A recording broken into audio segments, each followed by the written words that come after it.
At that time, running for Congress, quickly turn things around once we hit the news wire, what was going on.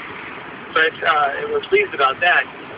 But yeah, this city seems to be digging in their heels, and so we at Pacific Justice Institute, we defend churches all across the country without charge, Bible studies, whatever, we defend them all without charge.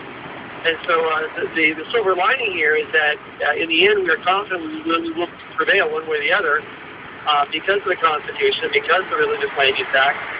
And we're optimistic that this will help set a moral and political and legal precedent to protect home group meetings and Bible studies all across the country. So, Brad, I'm still freaked out over this 3. Are you kidding me? Did someone at San Juan Capistrano at the city say you cannot have a regular meeting of 3 or more people? That's written down somewhere? That's not just hearsay or rumor or anecdotal? That's like real policy in San Juan Capistrano? What? Yeah, seriously, a $500 penalty fine is for every time they're caught meeting. They have that's the alternative. Now, Brad, I mean, you're an experienced attorney. You've dealt with a whole bunch of these. It's like, really?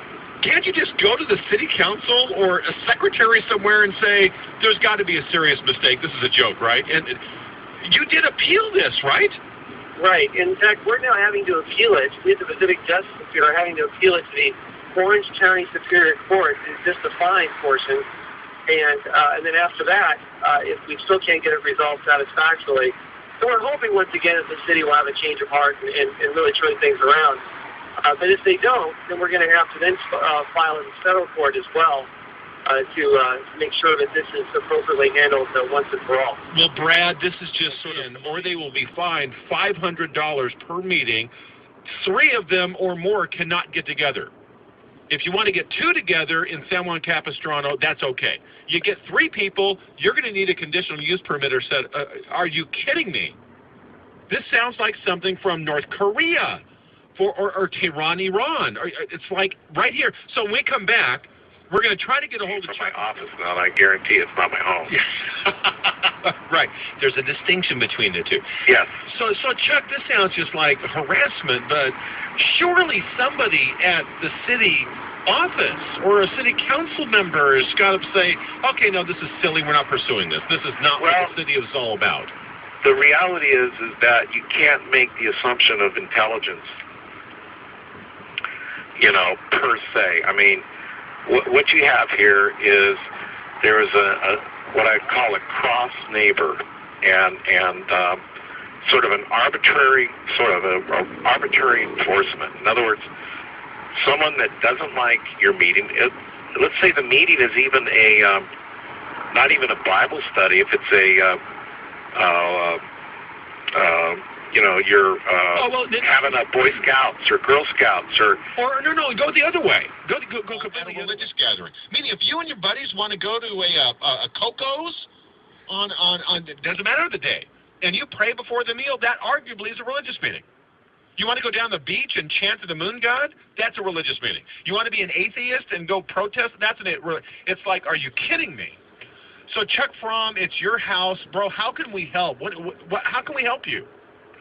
Well, first of all, you're exactly right on point. This is a lot larger than Chuck Fromm and Stephanie and a cross neighbor. This hits at religious freedom. It hits at freedom to assemble, free speech, but also the fact that there's a huge movement in the U.S. for Bible studies, home churches. There was an NBC report, I remember, over almost a year ago, that over 10 million people were meeting regularly. So mad just hearing this, Chuck. Oh, yeah. No, I was, I'm going like, I was thinking, frankly, that it might be easier to have a house church in China. Yeah. Than San Juan Capistrano. So let's go back to something. The strongest argument, I mean, if I wanted to go after you guys, it would be like, okay, wait a minute, you got 40 people, you're meeting for the past year on Sunday mornings. Who's leading the Bible study? Is it you? No, it's Chuck Smith Jr. Okay. Many other songs came right out of our church at Capitol Beach, Calvary. But it's reading the Scripture and teaching the Scripture and praying for one another and learning to walk with God together. It's a small, nurturing kind of environment. And hey, I mean, it's the history of the church. And religion and faith. And, of course, his memoir is available everywhere. There's video, interviews, and all that kind of stuff. Plus, obviously.